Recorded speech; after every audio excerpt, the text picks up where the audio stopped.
Welcome back to Prairie Wings. I'm Merle. Today, what I am doing is working on some headers, and in particular, I have to weld these headers. Now, they're stainless. This video is going to apply to any welding of 300 series stainless, so join me as we get into the science behind it.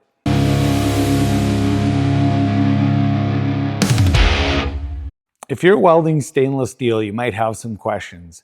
And what I'm going to do is I'm going to go over a big list of questions that might come up, as well as at the end of this video, I'm going to actually weld some examples up to show you what's right and what's wrong.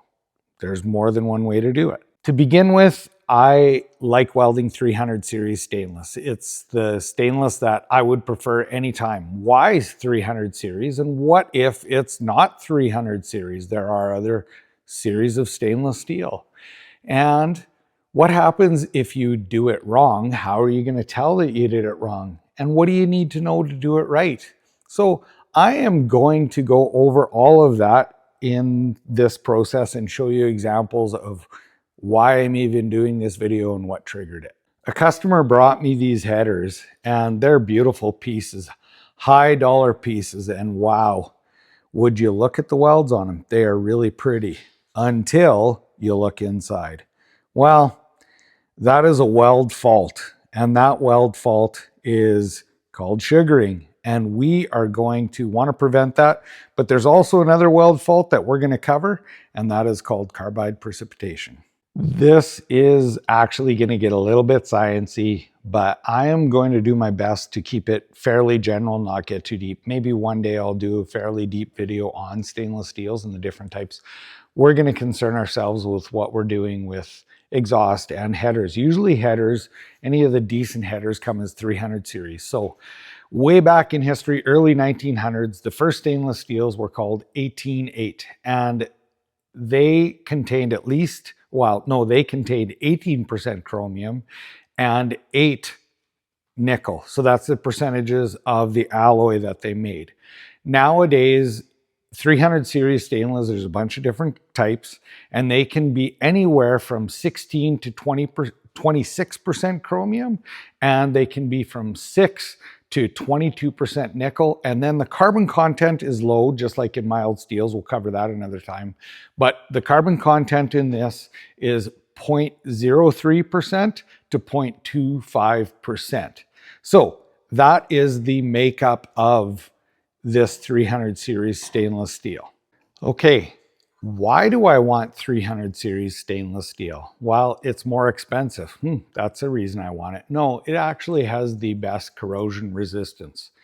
So what happens with stainless steel is it is an alloy that when it is made, the chromium in it actually makes a oxide layer like instantly, and that oxide layer on this stainless steel is what prevents corrosion. So the chromium mixed with all the other alloys in it instantly. So if I take and I scratch this or grind it or whatever, it instantly forms another oxide layer, and that chromium, that oxide layer with the chromium is what prevents this from corroding, rusting, whatever. There are a couple acids that will eat through this, but there's other alloys that deal with that. That's not what we're dealing with today. So how do I know if this is 300 series? Well, the nickel part of this is what causes it to be austenitic. So that's non-magnetic. So if you want, you can look up ferrous metals, but carbon steels, they all have iron in their ferrous. And the other types of metal, non-ferrous, like aluminum, copper, nickel, they are non-magnetic. So the ferrous metals, magnetic, non-ferrous metals, not magnetic, except for nickel. The nickel content in this is actually what changes stainless steel to be an austenitic stainless. So what I have here, if you zoom in, is I have a magnet. So this magnet sticks to the table. It's a strong magnet. And when I put it on the stainless, while I balance it here, I'll just give it a little push. So it is now stuck to the table. So the nickel content is how I know that a 300 series is a 300 series. There is another austenitic stainless, but you're probably not going to see that one. It's pretty rare. Most of the weldable steels, 300 is considered most weldable, are going to be in that 300 series, and this is how you tell. Some of the cheaper 300 series, the magnet will stick a little bit. So you bought an exhaust system, and the exhaust systems that a lot of things are produced from, full exhaust systems, whatever, might be 300, but they are likely a cheaper stainless steel. Now, what do we do if we're dealing with a cheaper stainless steel? Well, they're considered not weldable, even though you see it's weldable, and they polish up nice as well, so you can use that cheaper stuff. But in order to weld it, the most success that I've had over the years is using a filler rod that is called 309L. And what that rod is, it's a rod designed to weld a 300 series to a carbon steel. So I have had great success in welding the cheaper exhaust systems to, say, a stainless header or the V-band that attaches to the header with a 309 rod. Totally doable. What if you do it wrong? Well, I talked about a couple weld faults in stainless steel. One of them was sugaring, and that's the one that we looked at early on, and the other is carbide precipitation. What's the difference between the two? Well, sugaring is we didn't protect the back of that weld when we welded it, so oxygen attacked it and created that crystal sugaring structure on there. Now, that is really bad because in that area, it has no corrosion resistance because we've taken all those elements in there and we froze them out of the mixture and we let oxygen attack them. So first of all, that one you can totally see. Second of all, carbide precipitation. Now, that one's a little bit of a different beast, I guess you could say, because you can't necessarily see it. Even though it is sugared, if you see sugaring, there's a good chance that someone didn't understand and they welded it that way, so they might not understand what the carbide precipitation is.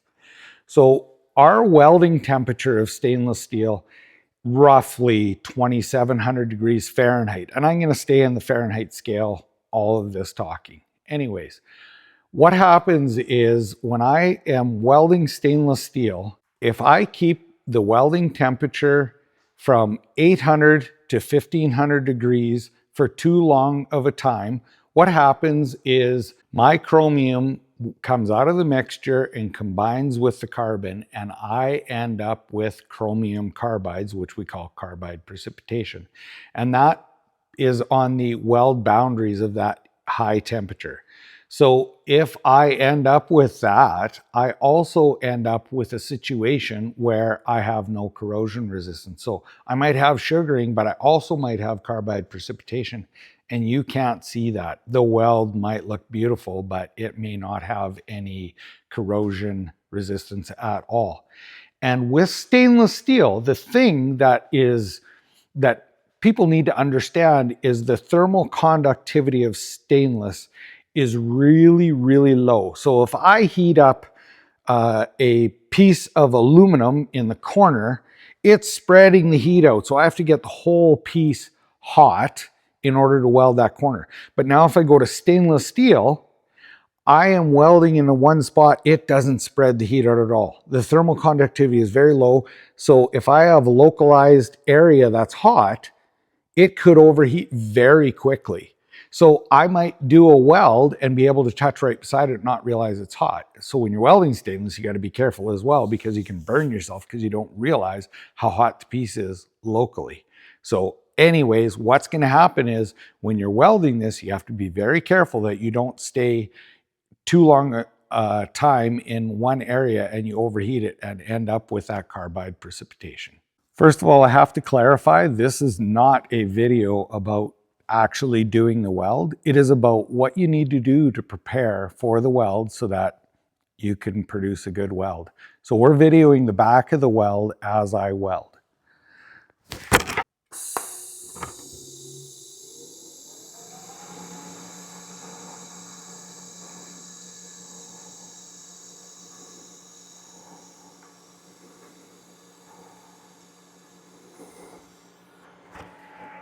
So if we watch that, you can actually see the crystals growing as it cools off. That is not what you want to see.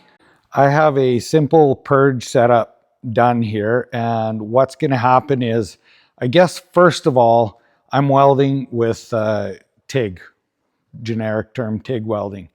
This same process could be done with MIG stick, whatever, plasma, whatever kind of welding that you're going to be doing.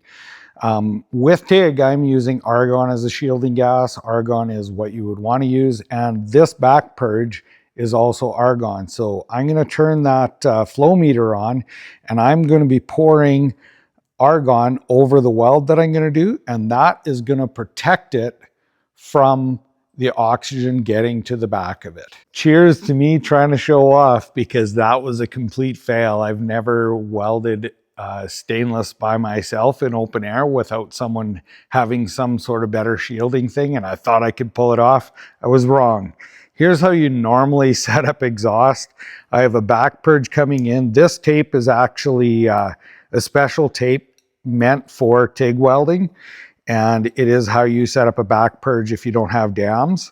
Anyways, what I have is the argon is heavier than air, so I have the hose coming in. I have a hole on this side poked in here, so this will fill up with argon, and the argon will spill out there, and I can weld on the bottom of this.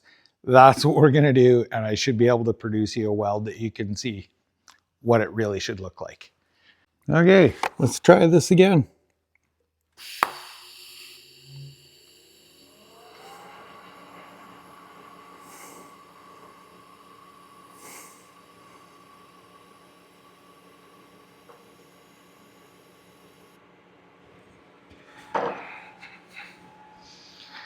All right, let's see if my purge was sealed. All right, if you look inside there, you can still hear the purge going. We'll grab a light here and shine it in. Actually, you can see that weld looks, it's totally clean. That is what your back purge should produce, is a clean looking, nice looking weld.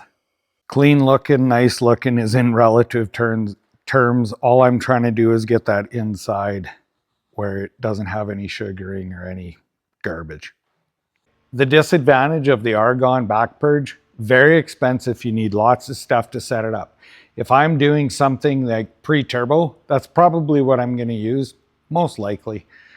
Post-turbo or any of the other exhaust, I am actually going to use Solar Flux. And this is definitely not sponsored. You can if you want, Solar Flux guys. But anyway, I'm just going to show you how I use it and how it works. So I legit just have a little paint lid that I've been using for years and years and years. I have some rubbing alcohol, and I have this Solar Flux. So how I use it is, I just take a scoop of it, dump it into the container here, and then take my rubbing alcohol. Not much left in there, obviously.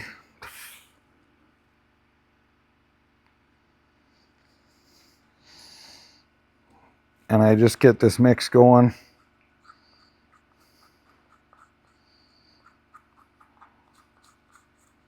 I might put too much rubbing alcohol in it, but I'm going to let this set up a little bit here, because I want to wait for 10 minutes for this to kind of combine really well, and we'll come back to you.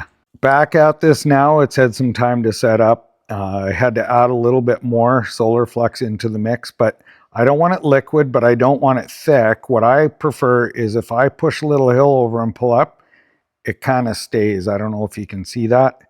It's a paste now. And that is what I am looking for, good consistency. I take my little brush, and I am just going to take and coat the back of this. I'm using lots just because I like it. You don't actually need a whole bunch. You can go real thin. And I'm going to want to let that completely dry and flash off, because I don't want to weld it with alcohol on it. Not preferred. Okay, this is dried. So the big advantage of this is I could do an entire exhaust system or piping system or whatever, put this on all of the weld seams, and I can tack it all up. The only precaution is if you're doing this, you don't want to take and leave it a long time, as well as you want to be careful. Don't bang it around because it just wipes off, like it powders off. So you just want to take that precaution. Okay, so let's see what happens with this.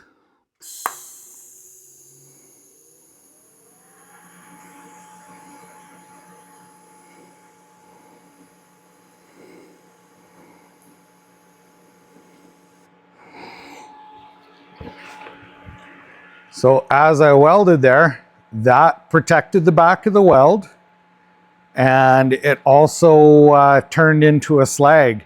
So if you're doing this downstream in exhaust, who cares? All this stuff is just going to blow out eventually. As well, you know, I prevented what you can see sugaring. You just got to make sure, because I can't see if I am causing that carbide precipitation.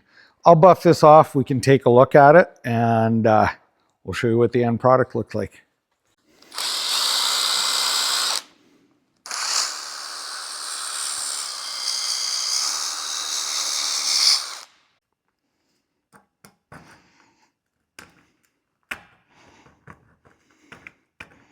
That is so super hard to get off. You can kind of see some older stuff here that was done previously on this, on actually a seam. It is a clean weld underneath that slag.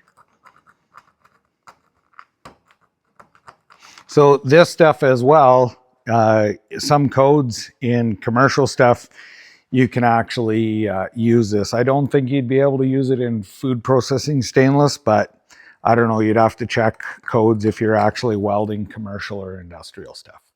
I really like the science behind things because I'm a guy that asks why. And me knowing the why helps me do things better. Now, I showed you the wrong way, as well as a couple alternatives to make it so that it is the right way and that you end up with a good product. I'm sure there's other ways out there. If you know any other ways how we could do this, some shortcuts or whatever, please drop that in the comments. I'm hoping that this helped you understand enough that you might tackle a job like this. You're going to have to look up how to TIG weld. I don't have any videos on direct on that. We'll figure that out one day maybe. Anyways, if you don't mind, please like, share, and subscribe. Thanks so much for watching.